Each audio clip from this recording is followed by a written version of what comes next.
BJP आप कांग्रेस किसे मिलेगा जनादेश। नमस्कार, मैं एस्ट्रो गुरुमा डॉक्टर ज्योति जोशी आप सभी ज्योतिष प्रेमियों का हार्दिक स्वागत करती हूँ। गुजरात चुनाव में किस पक्ष को जनादेश मिलेगा, इस विषय पर आज हम वार्तालाप करने वाले हैं। ज्योतिष दृष्टिकोण से राजनीतिक भविष्य, मेदनीय भविष्य अत्यंत कठिन विभाग है। किसी व्यक्ति की कुंडली को देखकर बोलना अत्यंत सरल होता है, लेकिन जब हम राजनीति, क्रिकेट, देश इन विषयों के संदर्भ में बोलते हैं तो उसमें कई विभाग उपविभाग आते हैं। क्रिकेट विषय पर बोलते समय कई चीजों का विचार करना आवश्यक होता है। दोनों टीमों के खिलाड़ियों का विचार करना पड़ता है। उसके बाद टीम का चुनाव करने वाली कमेटी, उसके बाद दोनों टीमों पर जहाँ जहाँ निवेश किया गया है या जिनको उनसे लाभ या नुकसान होने वाला है, ऐसी कई कुंडलियों को देखकर देश की कुंडली जब हम देखते हैं तो उचित निष्कर्ष तक पहुंच सकते हैं। प्रैक्टिकल दृष्टि से वह संभव नहीं हो पाता, इसीलिए सामान्य रूप से मैं क्रिकेट का विषय टाल देती हूँ। लेकिन गत कई दिनों से कई अध्ययनकर्ता विभिन्न माध्यमों द्वारा लगातार पूछ रहे हैं, गुजरात चुनाव का क्या होगा।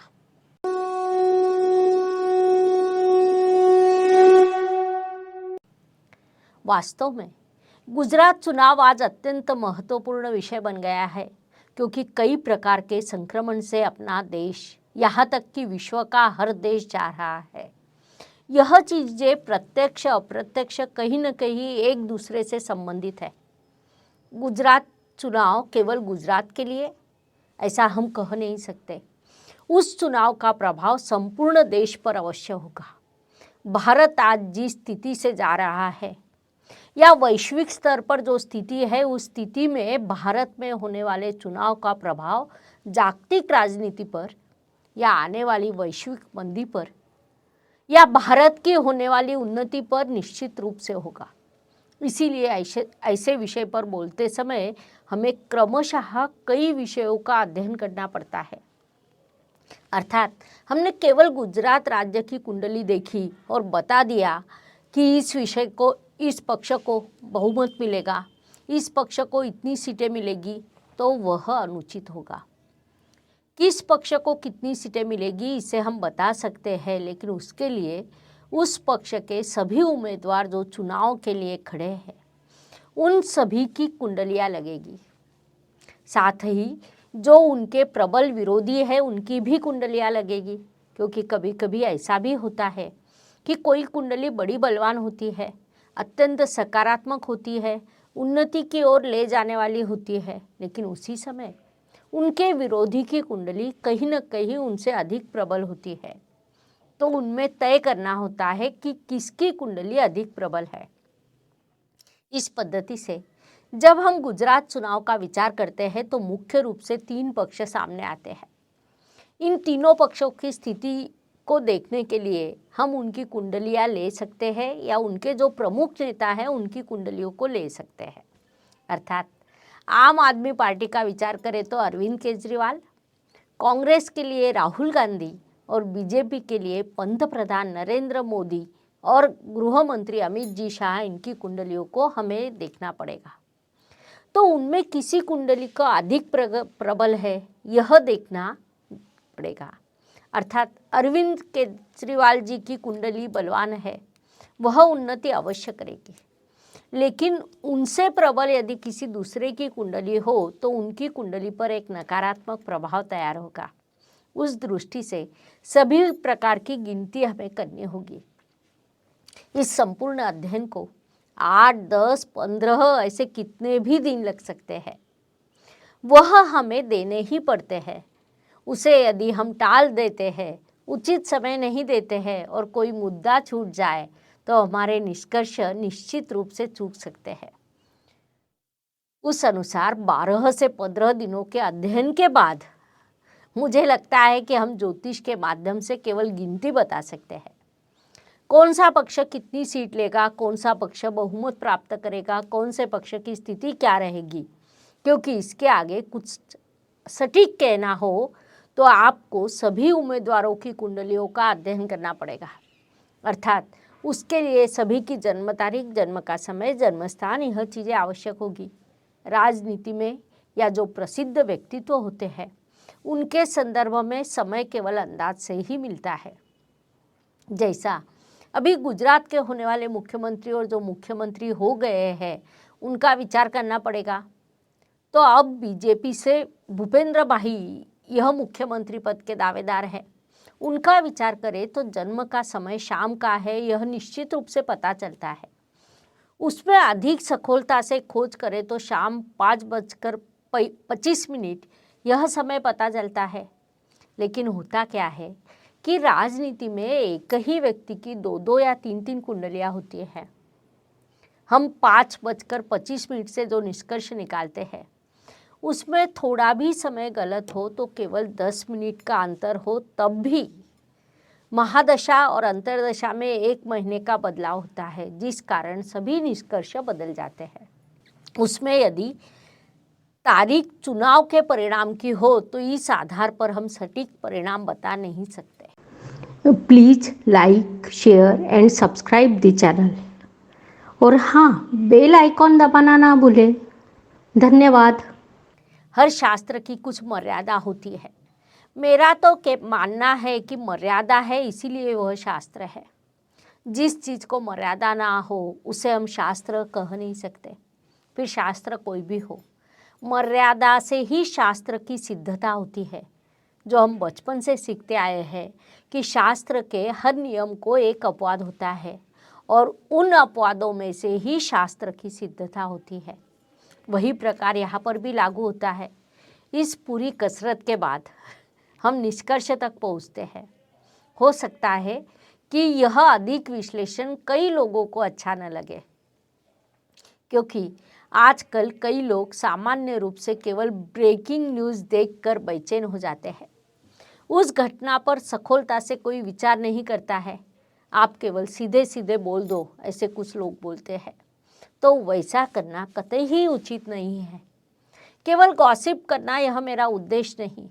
मैंने जब YouTube चैनल शुरू किया तो मेरा मूल उद्देश्य यह था कि हम शास्त्रीय ज्ञान को शास्त्र शुद्ध पद्धति से ज्योतिष प्रेमियों तक पहुंचाने का प्रयास करेंगे।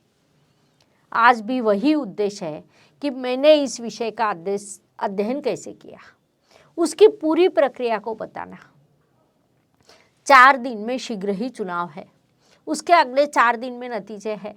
तब आपको अध्ययन की दिशा और आए हुए निष्कर्ष का परीक्षण करने को मिलेगा, जिस कारण हमारे वीडियो को कितने लोग देखने वाले हैं इस चीज़ की अपेक्षा ज्योतिष प्रेमी उससे कितना अध्ययन करेंगे, उनके अध्ययन को कितनी दिशा प्राप्त होगी, यह बात मेरी दृष्टि से अधिक महत्वपूर्ण है।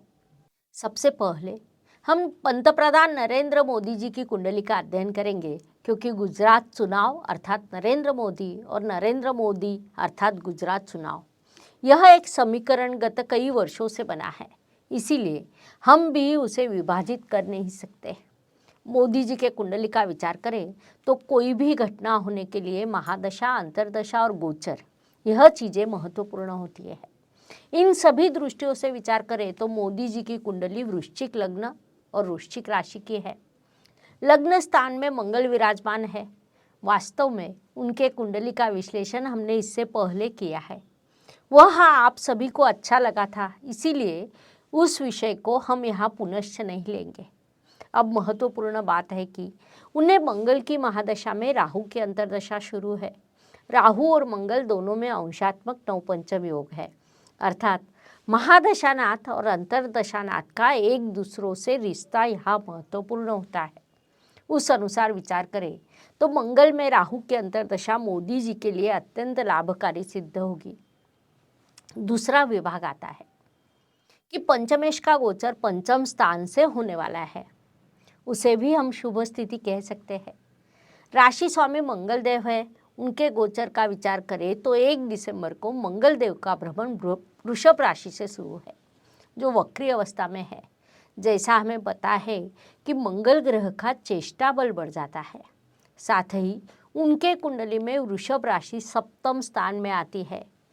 वहाँ जाकर राशि स्वामी का चेष्टा बल बढ़ा हुआ है, अर्थात शत्रु के स्थान में जाकर राशि स्वामी का चेष्टा बल बढ़ा हुआ है, जिस कारण मोदी जी प्रतिस्पर्धियों के सामने जाकर उनसे उचित प्रतियोगिता कर विजय की ओर मार्गक्रमण करेंगे। लेकिन यहाँ विरोधक भी प्रबल हुए हैं। कुंडली का सप्तम स्थान व्यवसाय व्यावसायिक साझेदारी का स्थान होता है, वहाँ मंगल के शत्रु ग्रह की राशि आती है। कुल मिलाकर यह विषय कहने के लिए थोड़ा सा नकारात्मक और कहने के लिए थोड़ा सा प्रतियोगिता का विभाग आता है। दूसरा विभाग यहाँ पर भी आता है कि इस कारण से बड़ा खर्च होगा। गोचर का विचार करें तो 1 दिसंबर के दिन चंद्रमा चौथा है, लेकिन उसके 24 अंश देखें तो 2 और 3 तारीख को पंचम स्थान में अर्थात मीन राशि में जाएगा, वह भी शुभ स्थिति होगी। अर्थात लगभग चुनाव के दिन तक कई स्थानों पर स्थिति मोदी जी के विरुद्ध में होगी, लेकिन प्रत्यक्ष चुनाव के दिन स्थिति में बदलाव होगा। क्या यह बड़ी अच्छी और अत्यंत शुभ ग्रह स्थिति है?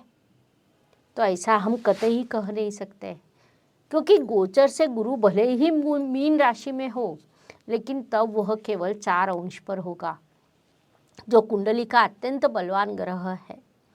कुंडली का राशि स्वामी भी 24 अंश पर वक्री अवस्था में है, जिस कारण एक नकारात्मक परिणाम मिलेगा। अर्थात ऐसा हम कह नहीं सकते कि मोदी जी यह चुनाव सरलता से जीत जाएंगे। लेकिन क्या उनकी पराजय होगी? तो कतई नहीं, क्योंकि पराजय होने के अवसर यहाँ बिल्कुल नहीं है। उनके नाम के अनुसार, ग्रह स्थिति के अनुसार, परिस्थिति के अनुसार, उनकी महादशा अंतरदशा के अनुसार थोड़ा कम बहुमत मिलना, सामान्य रूप से 100 से 110 सीटों के आसपास विजय प्राप्त करना, यह दिखाई दे रहा है, जिस कारण मोदी जी बड़ा बहुमत प्राप्त करेंगे ऐसा हम कतई कह नहीं सकते। साथ ही वह पराजित होंगे यह भी हम नहीं कह सकते। वास्तव में गोचर की विशेष ग्रह स्थिति देखी जाए तो विजय प्राप्त करने के लिए उन्हें थोड़ा संघर्ष निश्चित रूप से करना पड़ेगा। ज्योतिष का अध्ययन तथा शास्त्र की शास्त्रीय तरीके से पढ़ाई करने के लिए मेरी 2 किताबें प्रकाशित हो चुकी है, उनका अवश्य लाभ लीजिए। उसके बाद गृह मंत्री अमित जी शाह की कुंडली देखी जाए तो सबसे महत्वपूर्ण बात है कि उनकी महादशा में अभी बदलाव हुआ है। उन्हें गुरु ग्रह की महादशा शुरू है, जो उनके लिए अधिक सकारात्मक और उन्नति की सिद्ध होगी। फिर भी एक नियम ऐसा होता है कि कोई महादशा जब शुभ जाने वाली हो तो उसके प्रथम चरण में विशेष संघर्ष भरा होता है। गुरु ग्रह उनके नवमांश कुंडली में नीच अवस्था में है। उनका नीचत्व भले ही भंग हो रहा हो, लेकिन वह संघर्ष के बाद सफलता दिखाता है। चुनाव के नतीजों की तारीख का विचार करें तो 1 दिसंबर 2022 का गोचर अत्यंत महत्वपूर्ण है, जो हमने मोदी जी के कुंडली में भी देखा। इस काल में अमित शाह जी को गुरु की महादशा में गुरु की अंतरदशा, गुरु की प्रत्यंतर दशा होने के कारण कहीं न कहीं एक नकारात्मकता दिखाई देती है। अर्थात गत काल से कम सफलता मिलना या अपेक्षा की तुलना में थोड़ी कम सफलता मिलना, ऐसी यह नकारात्मकता है। क्या यह बड़ी असफलता है? तो ऐसा कतई नहीं है, लेकिन उन्हें बड़ी संघर्ष अवश्य करना पड़ेगा। अर्थात गुजरात उनका किला है। गत कुछ वर्षों से गुजरात पर उन्हीं का राज है, जिस कारण गुजरात चुनाव उनके लिए सरल विषय होना चाहिए। यह स्थिति इस कुंडली में दिखाई नहीं देती। परिणाम स्वरूप बड़ा संघर्ष करने के बाद मोदी जी की कुंडली के कारण हो सकता है कि उनकी सफलता का स्तर बढ़ जाए, लेकिन अमित शाह जी की कुंडली उस दृष्टि से अधिक सहयोग करते हुए नहीं दिखाई देती। इसके बाद अरविंद केजरीवाल जी के कुंडली का विचार करें तो उन्हें भी गुरु ग्रह की अर्थात अत्यंत सकारात्मक महादशा शुरू है। मेष राशि की यह कुंडली है। गुरु मेष राशि के लिए विशेष योग कारक कहा जाता है। मूल कुंडली को देखो तो गुरु भाग्येश है और भाग्य के भाग्य स्थान में विराजमान है, अर्थात मूल कुंडली में वह अत्यंत बलवान है। महत्वपूर्ण बात है कि गुरु में उन्हें मंगल ग्रह की अंतर्दशा शुरू है, अर्थात जिसे हम ग्रहों का सेनापति या कुंडली के राशि स्वामी की अंतर्दशा शुरू है। इसे हम सकारात्मक स्थिति कह सकते हैं, जिस कारण इस चुनाव में उनके सफलता का स्तर निश्चित रूप से बढ़ने वाला है। अब प्रश्न यह उपस्थित होता है कि वह कितना बढ़ेगा। उसके उत्तर को जब हम खोजते हैं तो महादशानाथ और अंतर्दशानाथ का एक दूसरे से होने वाले योग को देखना महत्वपूर्ण है, जिस कारण महादशानाथ के व्यय स्थान में अंतर्दशानाथ यह स्थिति आती है। गोचर द्वारा देखा जाए तो गुरु और मंगल 3-11 है। मंगल राशि स्वामी होने के कारण उनके पराक्रम में निश्चित रूप से वृद्धि होगी। फिर पराक्रम सफलता में वृद्धि होगी तो वह कितनी होगी? क्या उन्हें बहुमत प्राप्त होगा? तो वैसे कतई नहीं होगी, लेकिन गत चुनाव का विचार करें तो उस तुलना में 10 से 20% सफलता बढ़ने वाली है।